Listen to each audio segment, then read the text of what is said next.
The Master Key System, Part 7. Throughout the ages, man has believed in an invisible power through which and by which all things have been created and all continually being recreated.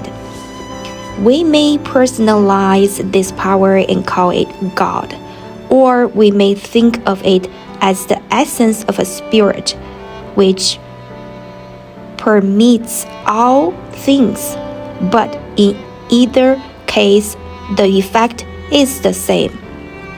So far as the individual is concerned, the objective, the physical, the invisible is the personal, that which can be cognized by the senses. It consists of body, brain, and nerves. The subjective is the spiritual, the invisible, the impersonal. The impersonal is conscious because it is a personal entity. The impersonal, being the same in kind and quality as all other being, is not conscious of itself and has therefore been termed the subconscious. The personal or conscious has the power of will and choice, and can therefore exercise discrimination in the selection of methods, whereby to bring out the solution of difficulties. The impersonal or spiritual, being a part or one with the source and origin of all power, can necessarily exercise no such choice, but on the contrary, it has infinite resources at its command. It can and does bring about results by methods concerning which the human or individual mind can have no possible conception. You will therefore see that it is your privilege to depend upon the human will with all its limitations and misconceptions, or you may utilize the potentialities of infinity by making use of the subconscious mind. Here, then, is the scientific explanation of the wonderful power which has been put within your control. If you but understand, appreciate, and recognize it. One method of consciously utilizing this omnipotent power is outlined in Part 7. Part 7. Visualization is the process of making mental images, and the image is the mold or model which will serve as a pattern from which your future will merge.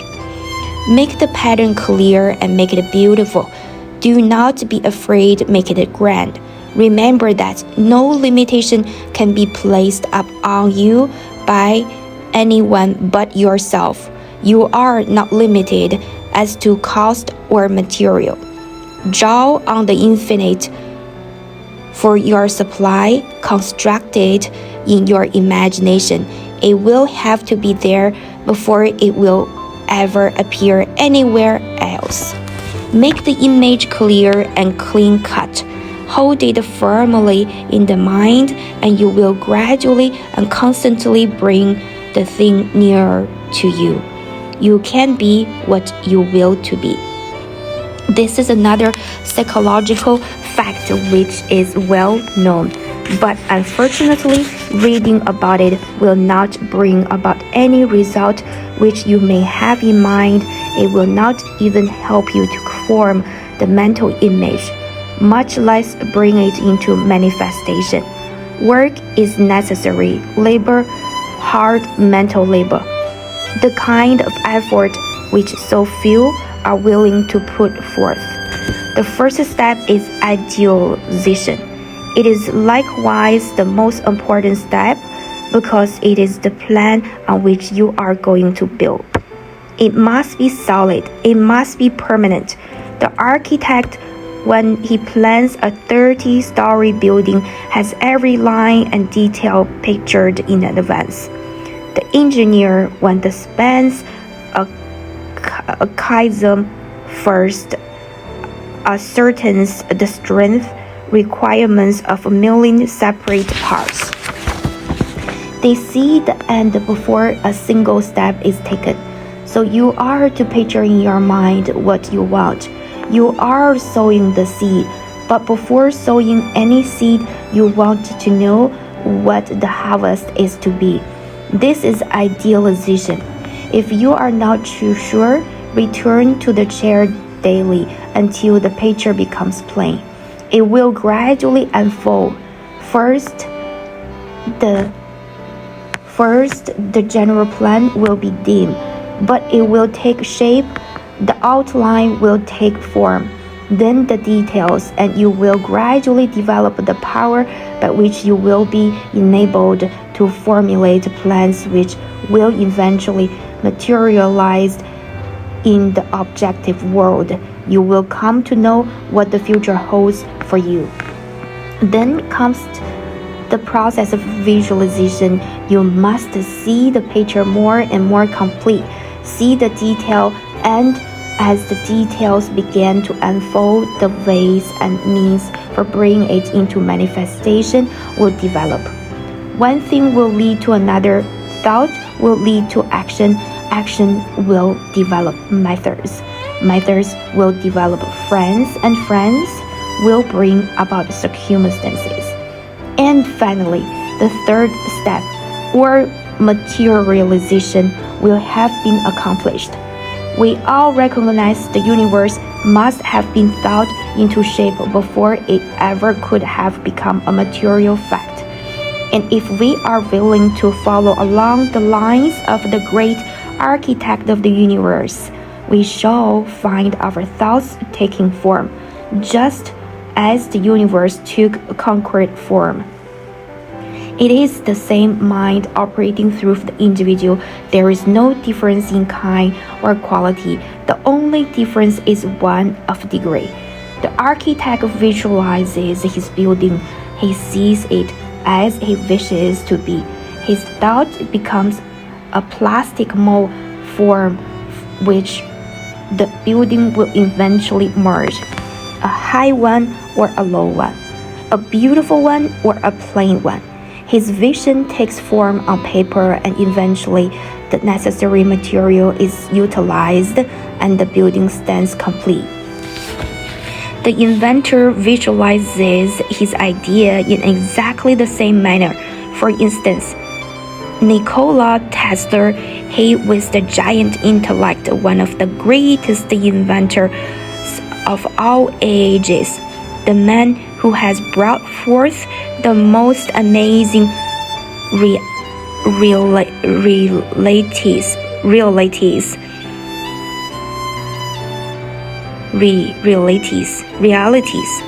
always visualizes his inventions before attempting to work them out.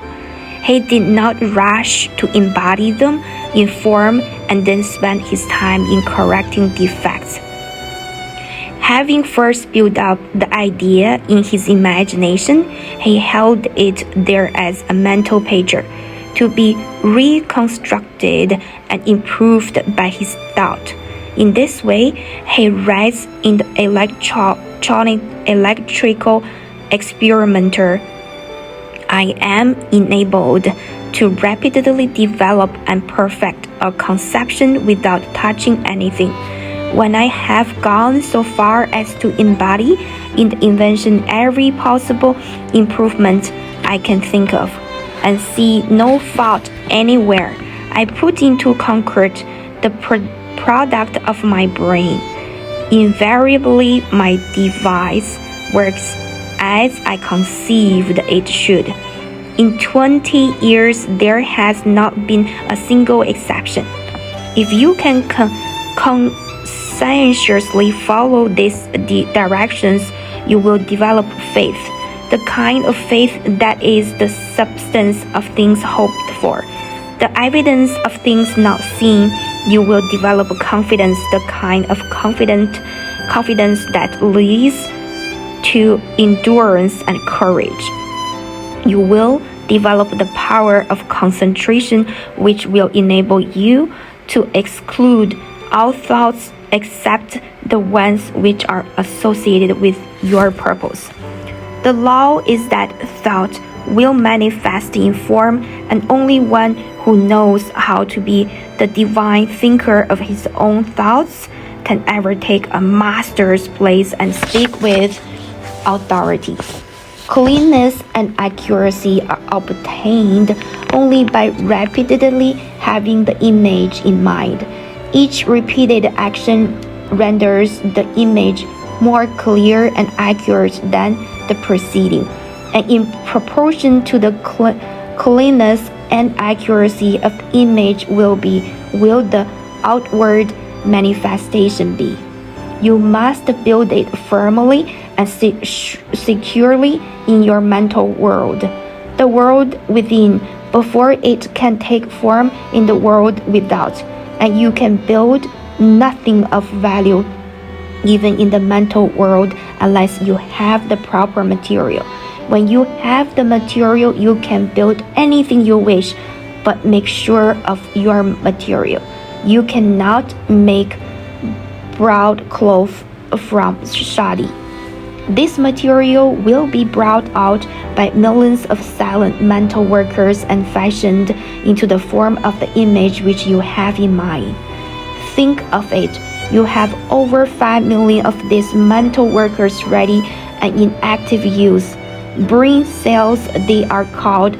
Besides this is another reserve force of at least an equal number, ready to be called into action at the slightest need. Your power to think then is almost unlimited, and this means that your power to create the kind of material which is necessary to build for yourself and any kind of environment which you desire is particularly unlimited. In addition to these millions of mental workers, you have billions of mental workers in the body, every one of which is endowed with sufficient intelligence to understand and act upon any message or suggestion given. These cells are all busy creating and recreating the body, but in addition to this, they are endowed with psychic activity whereby they can attract to themselves the substance necessary for the perfect development. They do this by the same law and in the same manner that every form of life attracts to itself the necessary material for growth. The oak, the rose, the lily all require certain material for their most perfect expression, and they secure it by silent demand. The law of attraction, the most certain way for you to secure what you require for your most complete development. Make the mental image, make it clear, distinct, perfect, hold it firmly. The ways and means will develop. Supply will follow the demand. You will be led to do the right thing at the right time and in the right way. Earnest desire will bring about confident expectation, and this in turn must be reinforced by firm demand.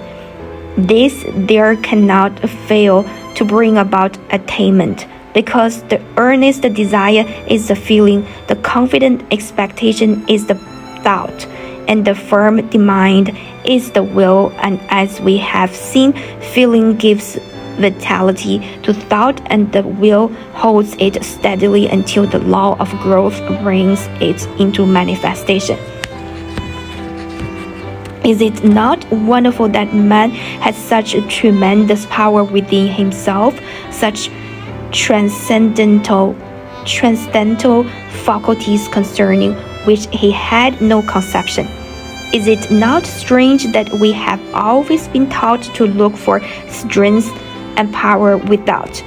We have been taught to look everywhere but within, and Whenever this power manifested in our lives, we were told that it was something supernatural.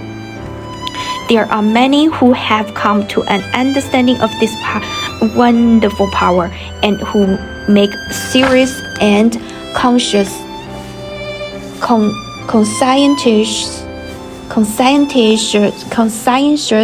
efforts to realize health, power, and other conditions, and seem to fail. They do not seem able to bring the law into operation. The difficulty in nearly every case is that they are dealing with externals. They want money, power, health, and abundance, but they fail to realize that these are effects and can come only when the cause is found. Those who will give no attention to the world without will seek only to ascertain the truth, will look only for wisdom, will find that this wisdom will unfold and disclose the source of all power, that it will manifest in thought and purpose, which will create the external conditions desired. This truth will find expression in noble purpose and courageous action. Great ideals only. Give no thought to external conditions.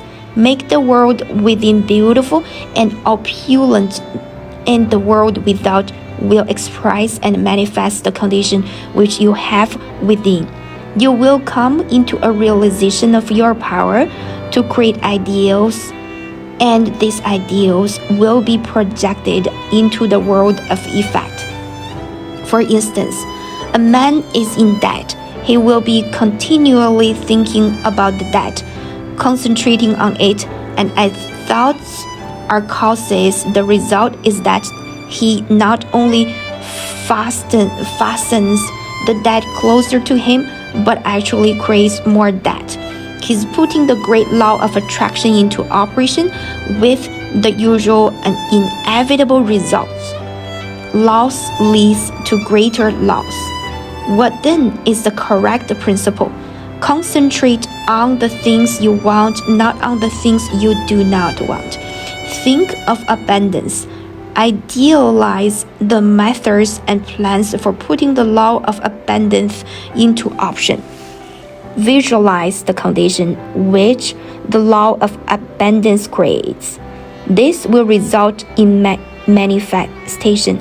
If the law operates perfectly to bring about poverty, lack, and every form of limitation for those who are continually entertaining thoughts of lack and fear, it will operate with the same certainty to bring about conditions of abundance and opulence for those who entertain thoughts of courage and power.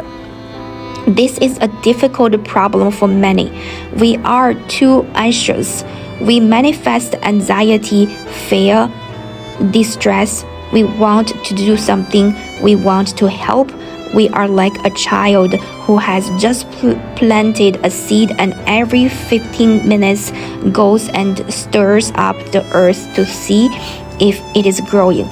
Of course, under such circumstances, the seed will never germinate, and yet this is exactly what many of us do in the mental world. We must plant the seed and leave it undisturbed. This does not mean that we are to sit down and do nothing. By no means. We will do more and better work than we have ever done before. New channels will constantly be provided. New doors will open. All that is necessary is to have an open mind. Be ready to act when the time comes. Thought force is the most powerful means of obtaining knowledge, and if concentrated on any subject will solve the problem. Nothing is beyond the power of human comprehension, but in order to harness thought force and make it do your bidding, work is required. Remember that thought is the fire that creates the steam that turns the wheel of fortune upon which your experience depend. Ask yourself a few questions and then reverently await the response. Do you not know? And then feel the self with you. Do you assert the self or do you follow the majority? Remember that majorities are always lead. They never lead. It was the majority that fought tooth and nail against the steam engine, the power loom, and every other advanced or improvement ever suggested.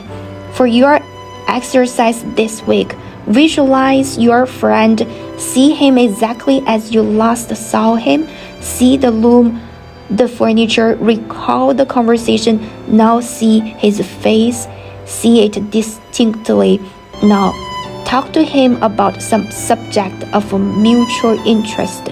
See his expression change. Watch him smile. Can you do this? Alright, you can. Then arouse his interest. Tell him a story of adventure. See his eyes light up with the spirit of fun or excitement. Can you do all of this? If so, your imagination is good. You are making excellent progress. Thank you.